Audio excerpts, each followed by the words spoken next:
wastad yn deffro cyn y cloc larwm. Peth diflas. Achos bod pethau da fi ar yn feddwl siwr o fod.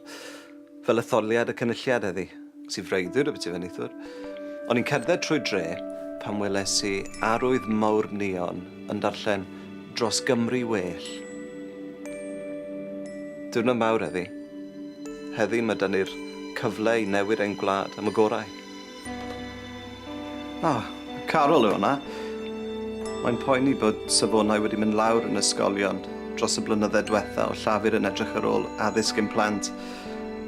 Bydd Plaid Cymru yn sicrhau bod plant sy'n gadael ysgol gynradd yn gallu ysgrifennu, darllen a cyfri yn iawn i rhoi'r siawns orau iddyn nhw yn bywyd.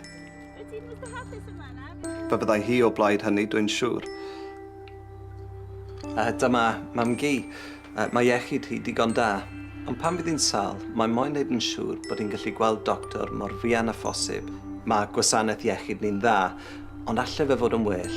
Bydd Plaid Cymru yn sicrhau bod chi'n gallu gweld doctor neu deintydd pan fydd eisiau. Bydde hwnna'n gael eich bleidleisio am hynna. Myddech chi, Mangi? Dyma'n ffrindi, Spike. Mae wedi bod mas o waith nawr am bron bob blwyddyn. Yn drenu achos mae fe'n yffach o fecanic da. Mae pobl fel Spike moyn gweld busnesu bach yn tyfu a creu swyddi newydd da.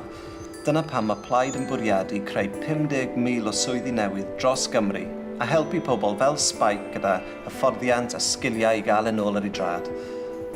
Fydd Plaid yn helpu busnesu bach i dyfu gyda benthygiadau busnes a help gyda cyfraddau busnes hefyd.